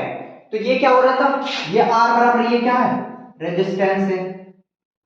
ये क्या है, रेजिस्टेंस है, जिसकी यूनिट क्या होती है, ओम्स होती है। ठीक है, क्या होती है, ओम्स होती है। ठीक है, और ये क्या है, रेजिस्टिविटी क्या होती है, रेजिस्टिविटी, रो क्या है, रेजिस्टिविटी, ठीक है। अगर आप रेजिस्टेंस को उल्टा करेंगे तो आपको मिलेगा कंडक्टेंस। तो कंडक्टेंस की वैल्यू क्या होगी, कंडक्टेंस इक्वल टू होता है 1/r इक्वल टू होता है कंडक्टेंस, जिसको हम G से रिप्रेजेंट करते हैं, किससे, जी से कंडक्टेंस, ठीक है। अच्छा रेजिस्टिविटी, रेजिस्टिविटी का उल्टा होगा कंडक्टिविटी, रेजिस्टिविटी का उल्टा होता है कंडक्टिविटी, कंडक्टिविटी। तो 1/ρ इक्वल टू क्या हो जाएगा, कंडक्टिविटी। इसकी एक यूनिट, इसकी यूनिट होती है ओम इनवर्स, क्योंकि आर की होती है ओम्स, तो इसकी हो गई ओम इनवर्स, या इसको हम और साई भी कह सकते हैं, ठीक है। तो इसकी क्या होती है, इसकी क्या होगी, इसकी होती है साई सेंटीमीटर इनवर्स, क्या होती है, साई सेंटीमीटर इनवर्स। इसको डिनोट किया जाता है कप्पा से, किससे, कप्पा से। इसका नाम क्या होता है, कप्पा, कप्पा, कटप्पा नहीं, कप्पा, कप्पा, ठीक है। कोई कटप्पा मत कहेगा, ठीक है, खत्म हो चुकी है बाहुबली की कहानी, ठीक है। तो कहीं ना कहीं रेजिस्टेंस का उल्टा होगा कंडक्टेंस, रेजिस्टिविटी का उल्टा होगा कंडक्टिविटी, ठीक है। अच्छा इसको और पढ़ लेते हैं, थोड़ा ड्राइव कर लेते हैं, है ना, ड्राइव कर लेते हैं, चलो ठीक। देखो हम ड्राइव करके बता रहे हैं, ओके ओके। अच्छा अभी बस आ रहे जल्दी जल्दी ड्राइव करके, ठीक, ओके ओके। जैसे हमने आर बराबर फॉर्मूला पढ़ा है क्या, रो 1/ρ L अपॉन ए, ये हो गया, ठीक। अच्छा 1/r बराबर क्या हो जाएगा, 1/r बराबर क्या हो जाएगा, रो एल, रो ए अपॉन एल हो जाएगा, ठीक है। रो एल अपॉन ये क्या हो जाएगा, बराबर कंडक्टेंस बराबर आ गए, ठीक है। अब कंडक्टिविटी निकालना है, कंडक्टिविटी निकालना है तो कहीं ना कहीं रो बराबर निकालना होगा। रो बराबर क्या हो जाएगा, इसको यहां जाओ, इसको यहां ले जाओ, तो ये हो जाएगा एल अपॉन आर ए, ठीक है। अच्छा 1/ρ बराबर क्या हो जाएगा, 1/ρ, 1/ρ बराबर क्या हो जाएगा, ये ऊपर जाएगा और ये नीचे आ जाएगा, तो ये आ जाएगा आर ए अपॉन एल, क्या हो जाएगा, आर ए अपॉन एल हो जाएगा। ये क्या हो जाएगा, कंडक्टिविटी कप्पा, क्या हो जाएगा, कंडक्टिविटी यानी कि कप्पा, कप्पा या कटप्पा, कटप्पा या कप्पा, ये कंडक्टिविटी बराबर हो जाएगा आर रो एल अपॉन ए, ठीक है। अच्छा गुड गुड गुड, ठीक। अच्छा सपोज दैट, अच्छा क्या करेंगे, और एक फॉर्मूला और पढ़ लीजिए, कंडक्टिविटी कप्पा इक्वल टू होता है जी इंटू जी स्टार, ये भी फॉर्मूला पढ़ेंगे आप। ये क्यों होता है, क्योंकि कहीं ना कहीं ये देखिए, ये जो जी स्टार है, तो मतलब जी स्टार बराबर फॉर्मूला होता है ए अपॉन एल, ये होता है सेल कांस्टेंट, क्या होता है, सेल कांस्टेंट। ये क्या होता है, जो जी स्टार बना है, स्टार शाहरुख खान बना है जो, उसको कहते हैं हम सेल कांस्टेंट, और सेल कांस्टेंट इक्वल टू होता है ए अपॉन एल, मतलब एरिया अपॉन लेंथ, इसको क्या कहते हैं, cell constant. Area upon L इसको कहते हैं सेल कांस्टेंट, है ना, गुड गुड। अच्छा एक और चीज होती है मोलर कंडक्टिविटी, वो क्या होती है अभी बताते हैं। अच्छा मोलर कंडक्टिविटी बताते हैं आपको। अच्छा एक चीज होती है मोलर कंडक्टिविटी, क्या होती है, मोलर कंडक्टिविटी, ठीक है। इसका कुछ नहीं, इसका साइन होता है, इसको ऐसे लिखा जाता है, ये है मोलर कंडक्टिविटी। तो मोलर कंडक्टिविटी कुछ नहीं होती है कि कंडक्टिविटी पर कंसंट्रेशन, पर यूनिट कंसंट्रेशन, ठीक है, कप्पा इनटू केसी, ये होती है मोलर कंडक्टिविटी। कंसंट्रेशन का मैक्सिमम मतलब आप समझेंगे, सी जहां लिखा होगा समझ लो इसका मतलब क्या है, मोलरिटी है, क्या है, मोलरिटी है। यहाँ पर कंसंट्रेशन का मतलब क्या है, मोलरिटी है, मोलरिटी याद है ना, number of moles per unit volume in litre, ठीक है। तो ये यहाँ पर कंसंट्रेशन का कुछ मतलब नहीं, कंसंट्रेशन का मतलब होता है मोलरिटी। अगर मोलरिटी को एमएल में करना है तो कहीं ना कहीं क्या करना पड़ेगा, 1000 से डिवाइड करना पड़ेगा, ये 1000 इससे मल्टीप्लाई हो जाएगा, तो kappa equal to kappa into 1000 upon C, या एम भी लिख सकते हो, ये क्या है, मोलरिटी। कंफ्यूज ना हो तो molar conductivity equal to formula आ गया kappa into 1000 upon M, M क्या है, मोलरिटी है, ठीक है, एम क्या है, मोलरिटी। अच्छा अब हम एक और शब्द पढ़ेंगे लिमिटिंग मोलर कंडक्टिविटी, क्या पढ़ेंगे हम, अब हम पढ़ेंगे लिमिटिंग मोलर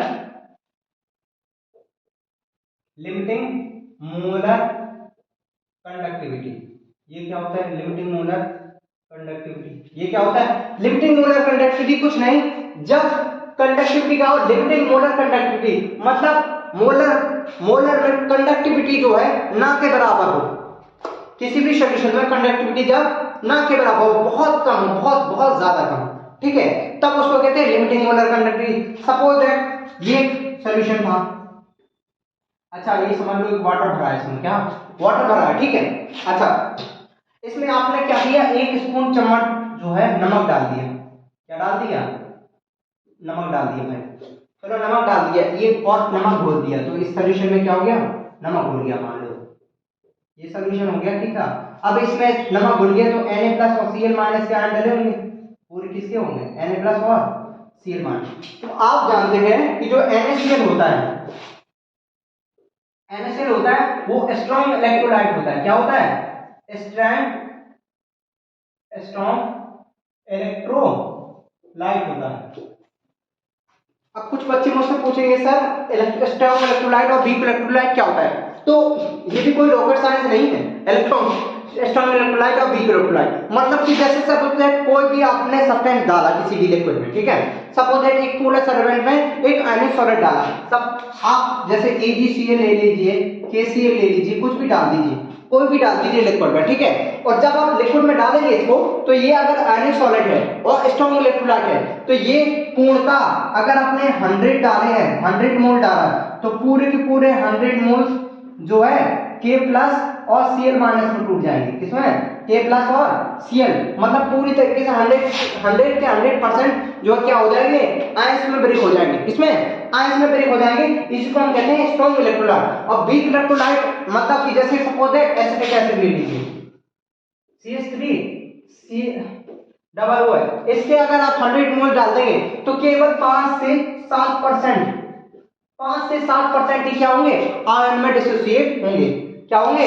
5 से 7% ही आयन में डिसोसिएट होंगे। तो कहने के इनको हम क्या कहते हैं, वीक इलेक्ट्रोलाइट। तो स्ट्रॉन्ग इलेक्ट्रोलाइट आर दो सब्सटेंस व्हिच कंप्लीटली आयनाइज या completely dissociate in ion in the solution, ठीक है। तो जो सॉल्यूशन में जो है पूर्ण तरीके से आयनाइज हो जाते हैं, डिसोसिएट हो जाते हैं आयंस में, उनको हम कहते हैं स्ट्रॉन्ग इलेक्ट्रोलाइट, ठीक है। और जो पूर्णतः 100% जो है डिवाइड नहीं हो पाते या 5 से 7% तक ही जो डिसोसिएट होते हैं, है ना, पोलर सॉल्वेंट, ठीक है, सॉल्यूशन, ठीक है।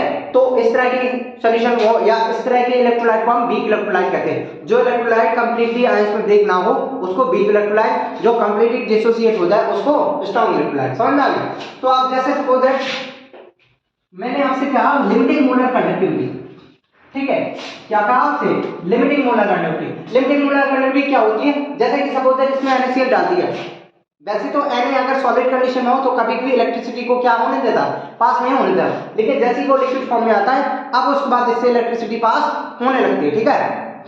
अच्छा जब ये सॉलिड कंडीशन में होता है तब क्यों नहीं इलेक्ट्रिसिटी पास होती? क्योंकि कहने का ये सॉलिड में बहुत ज्यादा इलेक्ट्रोस्टैटिक फोर्स होता है, high electric force of attraction होने के कारण ये जो है बहुत ज्यादा बड़े होते हैं, इनका फ्रीली मूव नहीं हो पाता। क्या होता है? इनका फ्रीली मूवमेंट नहीं हो पाता है, इसके आयंस फ्री नहीं होते हैं, इसलिए जो है इलेक्ट्रिसिटी को कंडक्ट नहीं करते हैं। लेकिन जब ये लिक्विड फॉर्म में आ जाते हैं, जब इनको पानी में घोल दिया जाता है तब इनके आयंस क्या हो जाते हैं, ब्रेक हो जाते हैं और वो फ्रीली मूव करने लगते हैं, तो इनसे इलेक्ट्रिसिटी क्या होने लगती, पास होने लगती है। समझ में आएगा? इलेक्ट्रिसिटी क्या होती है, पास होने लगती है, ठीक है। अच्छा इलेक्ट्रिसिटी पास होने लगी, ठीक है। अगर सपोज दैट 1 गिलास पानी में अगर 1 चम्मच नमक डाला है तो कहने के आपको नमक का टेस्ट आएगा, क्या होगा, नमक का टेस्ट आएगा। लेकिन सपोज दैट मैं कहूं कि आप 100 लीटर के ड्रम में 1 चम्मच नमक डालें, क्या करें आप 100 लीटर के ड्रम में 1 चम्मच नमक डालें तो क्या आपको पता चलेगा पानी खारा होगा? क्या नहीं होगा, पता नहीं चलेगा कि इसमें नमक डला है कि नहीं, है ना। तो कहने के वो इनफिनाइट डाइल्यूशन जब कर दिया आपने, क्या कर दिया, जब डाइल्यूशन उसमें इनफिनाइट कर दिया, जैसे ये सॉल्यूशन है, पहले आपने 1 गिलास में 1 चम्मच सॉल्ट डाला था, फिर उसके बाद इसमें पानी आप मिलाते गए, आपने 100-200 लीटर पानी मिला दिया, तो कहने के इनफिनाइट डाइल्यूशन हो गया। अब उसके बाद आपको जो आपने इलेक्ट्रोलाइट डाला था उसका टेस्ट नहीं मिलने वाला, तो आपको ना के बराबर उसमें मिलेगा। अब 100 लीटर पानी में 1 चम्मच नमक की कितने कितने भैया एटम्स मिल सकते हैं आपको उसके अंदर, ऐसा लगेगा कि आप ना के बराबर है। ठीक है, तो कहने लगे उस समय जो उसकी कंडक्टिविटी बहुत लिमिटिंग हो जाती है, बहुत कम हो जाती है, बहुत इनफाइनाइट कम हो जाती है। ठीक है, उसी को हम कहते हैं लिमिटिंग मोलर कंडक्टिविटी। तो जब भी इलेक्ट्रोलाइटिक सॉल्यूशन में हम डाइल्यूशन करते जाते हैं इनफाइनाइट डाइल्यूशन कर देते हैं, मतलब इतना डाइल्यूशन कर देते हैं कि हमें वो पता ही नहीं चलता है कि उसमें कोई इलेक्ट्रोलाइट डला है या नहीं। उस समय जो उसकी कंडक्टिविटी होती है उसी को हम लिमिटिंग मोलर कंडक्टिविटी या लिमिटिंग मोलर कंडक्टिविटी के नाम ही में है कम से कम है कंडक्टिविटी। जब किसी भी सॉल्यूशन की सबसे कम से कम जो है कंडक्टिविटी होगी वही क्या होगी, लिमिटिंग मोलर कंडक्टिविटी। ठीक, अच्छा, दो चीजों के लिए लिमिटिंग मोलर कंडक्टिविटी निकालते हैं, एक स्टैंडर्ड इलेक्ट्रोलाइट के लिए भी और एक वीक इलेक्ट्रोलाइट के लिए। पहले दोनों का ग्राफ देख लीजिए, बहुत इंटरेस्टिंग ग्राफ आता है। अच्छा, ये जैसे है, ठीक है। सबसे हम पहले स्ट्रॉन्ग इलेक्ट्रोलाइट के लिए देखते हैं, किसके लिए, स्ट्रॉन्ग इलेक्ट्रोलाइट के लिए देखते हैं।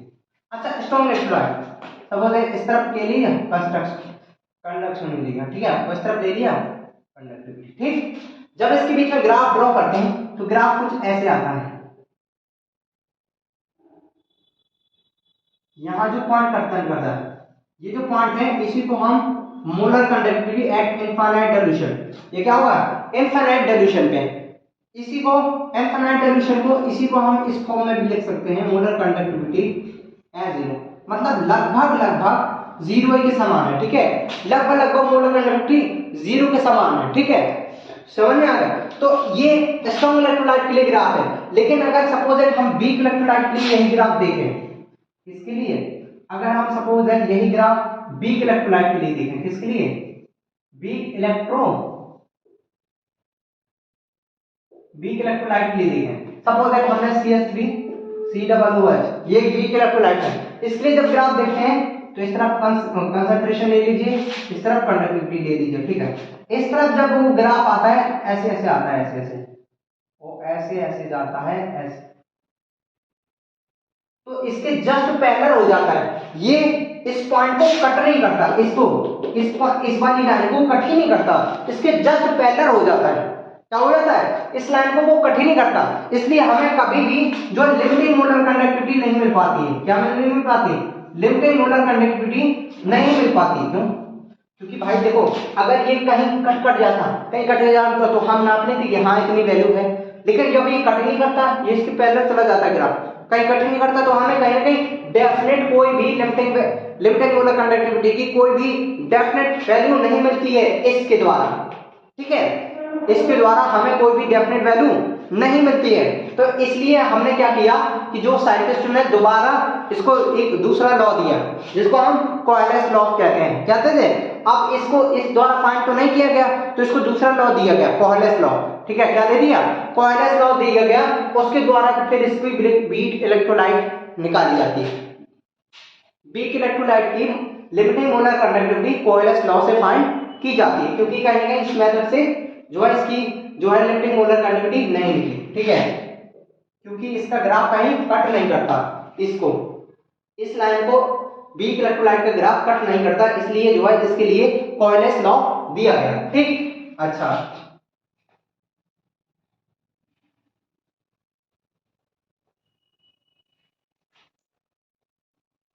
कोहेलेंस लॉ आप देखेंगे। ठीक है, टाइम काफी हो गया है। ठीक है, अच्छा ये दिया गया कोहेलेंस लॉ।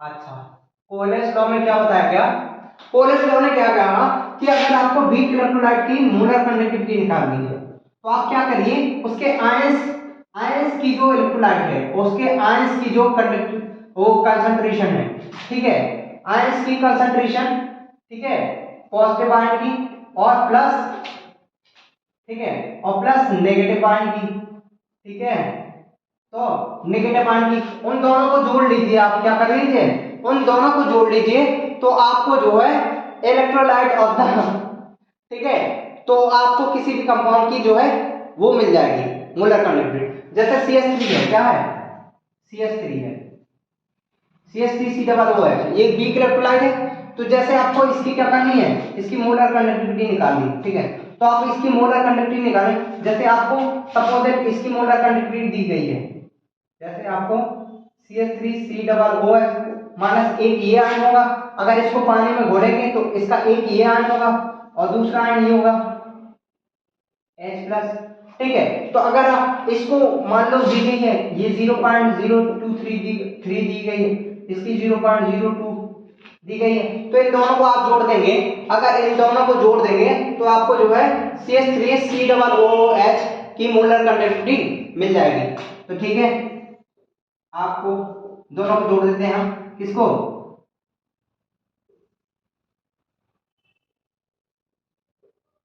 प्लस हम molar conductivity of H+।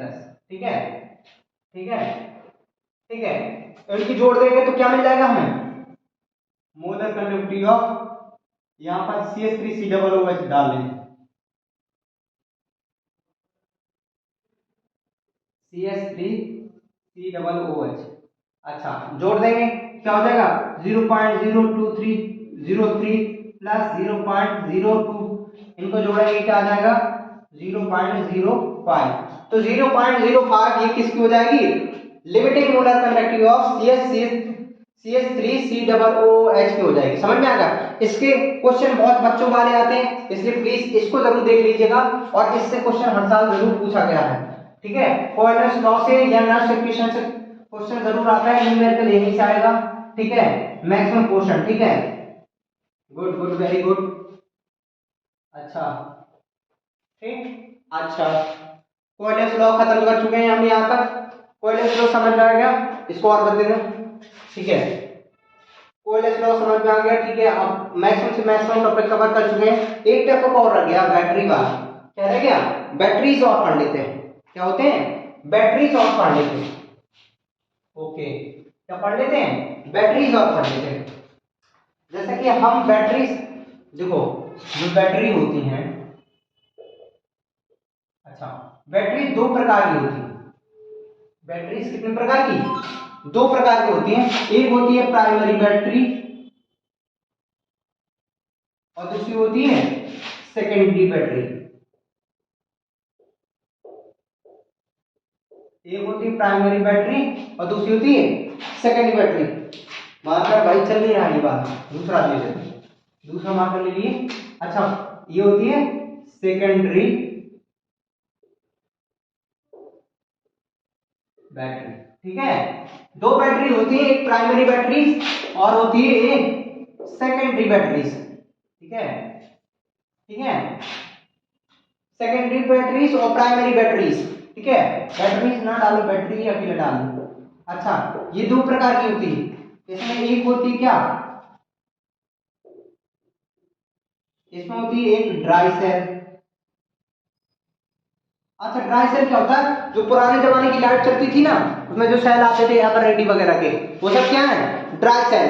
Primary batteries वो बैटरीज होती है जिनको एक बार आप यूज कर लीजिए, फिर दोबारा उसको चार्ज नहीं किया जा सकता।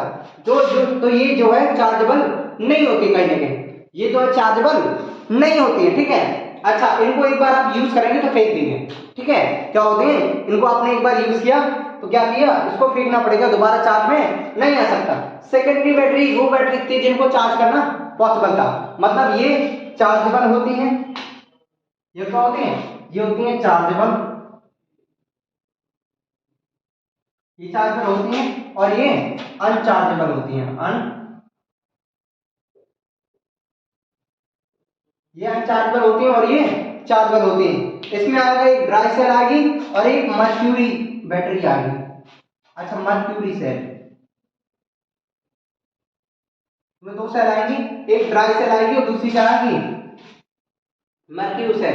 सेकेंडरी बैटरीज भी चार प्रकार की होती है। कितने प्रकार की, चार प्रकार की होती है। ठीक है, एक, ठीक है, एक होती है निकल, एक होती है फ्यूल सेल, एक क्या होती है, एक होती है इसमें फ्यूल सेल। ठीक है, एक होती है निकल कैडमियम। ठीक है, और एक होती है क्या बोलते हैं, लीड स्टोरेज बैटरी।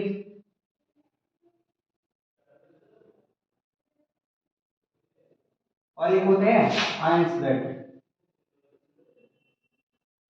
ठीक है, तो ये इसमें 4 प्रकार की होती है, लीड स्टोरेज होती है, फ्यूल सेल होती है, निकल कैडमियम होती है, ठीक है, आयंस सेल होती है, ड्राई सेल होती है, मर्क्यूरी सेल। ड्राई सेल वो सेल होती है जो आप पहले के जमाने में जो रेडियो वगैरह में एफएनडी की जो सेल चलते थे वो ड्राई सेल हो गए, ठीक है, उनको एक बार यूज करो फेंको।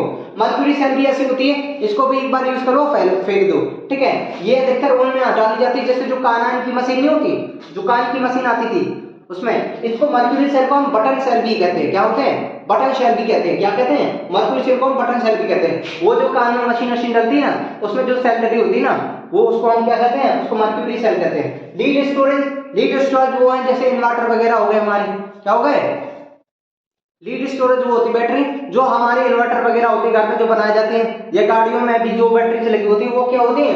Lead storage. फ्यूल सेल वो होती है जो स्पेस अपोलो स्पेस में यूज की गई थी, इसको फ्यूल सेल को अपोलो स्पेस प्रोग्राम में भी यूज की गई थी, इसको फ्यूल सेल है। ये काफी महंगी होती है। क्या होती है? ये बहुत ज्यादा महंगी होती है और बहुत ज्यादा इसकी क्षमता बहुत ज्यादा होती है। क्या होती है? इसकी क्षमता बहुत ज्यादा होती है। अच्छा, nickel cadmium cell, nickel cadmium cell ये क्या होती है? ये जो बैटरी होती है निकल कैडमियम बैटरीज, ये जो अधिकतर जो कैमरा वॉकमैन वगैरह देखे होंगे आपने, कैमरा वॉकमैन होते हैं उनमें निकल कैडमियम बैटरीज लगी होती है। वो देखने में लगभग इसकी जैसी मर्क्यूरी सेल की जैसी लगती है, लेकिन वो कहीं के मर्क्यूरी सेल या ड्राई सेल की जैसे लगती है, लेकिन वो जो है ड्राई सेल नहीं होती है, वो निकल कैडमियम बैटरीज होती हैं, ठीक है, जो जिनकी एफिशिएंसी बहुत ज्यादा होती है और उनको चार्ज भी किया जा सकता है, ठीक है। एक आयन बेस बैटरी होती है जो आपके मोबाइलों में वगैरह में डली रहती है ना, मोबाइल सेल फोन वगैरह में, वो आयन बेस बैटरीज डल लगी होती है। तो इस प्रकार से अपने सारी चीजें। अच्छा, मैं लीड स्टोरेज बैटरी करा देता हूँ, इसकी रिएक्शन आती है पूछी जाती है, ठीक है। वीडियो बहुत लॉन्ग हो रहा है इसलिए मुझे बीच में ही छोड़ना पड़ रहा है, ठीक है। तो कहने कि हमने सारा सिलेबस खत्म कर लिया है, ठीक है, और जो इंपॉर्टेंट टॉपिक थे सारे टॉपिक कवर किए हैं, ठीक है। थोड़ा इसको लीड स्टोरेज को देख लेते हैं, या फिर ये भी इंपॉर्टेंट नहीं, आपको ये पता होना चाहिए कि यूज पता होना चाहिए कहाँ क्या क्या यूज होती है, ठीक है। तो ड्राई सेल जो प्राइमरी रेडियो वगैरह और सेल वगैरह में यूज करते हैं, आपको घड़ी वगैरह में। मर्क्यूरी सेल मतलब जो कारमान की मशीन होती है उसमें डाली जाती है, जिसको बटन सेल भी कहते हैं, ठीक है। लीड स्टोरेज मतलब जो आपके इन्वर्टर वगैरह होते हैं वो सब में क्या लीड स्टोरेज, उसमें एक लेड की रॉड डली होती है, क्या होती है? लेड की रॉड डली रहती है, उसमें HCl डला होता है, ठीक है, तेजाब, जिसको हम तेजाब भी कहते हैं, ठीक है, डला होता है, ठीक है। फ्यूल सेल क्या होती है? इसमें जो गैसेस बेस्ड बैटरीज होती है, इसमें गैसेस के द्वारा जो इलेक्ट्रिसिटी बनाई जाती है। निकल कैडमियम जिसमें निकल और कैडमियम की रॉड होती है, ठीक है, तो इसके द्वारा। और आयन सेल बैटरी होती है कि जिसमें आयंस की सेपरेशन से बैटरी बनाई जाती है, ठीक है। समझ में आ गया? गुड, यहीं तक था अपना सफर, ठीक है। इसी तरह इस पूरे इंपॉर्टेंट टॉपिक को हमने खत्म कर लिया है। कहीं ना कहीं ये बहुत ज्यादा इंपॉर्टेंट है बोर्ड की बेसिस से, तो इसलिए प्लीज इसको सीरियसली पढ़िए और जो चीजें इंपॉर्टेंट है उसको लिखिए कॉपी में, ठीक है, क्योंकि कहीं ना कहीं ज्यादा से ज्यादा नंबर का पूछा जा रहा है। ये बहुत इंपॉर्टेंट चैप्टर है आपके बोर्ड एग्जाम के लिए, ठीक है। तो कहीं ना कहीं इस वीडियो को सबसे ज्यादा लाइक कर दिए, शेयर कीजिए और अपने दोस्तों को भी दिखाइए, ठीक है। सब लोग बिल्कुल फैला दो यार, वायरल कर दो इसको, क्या कर दो, बिल्कुल फैला दो, वायरल कर दो, ठीक है। Okay, thank you so much and good.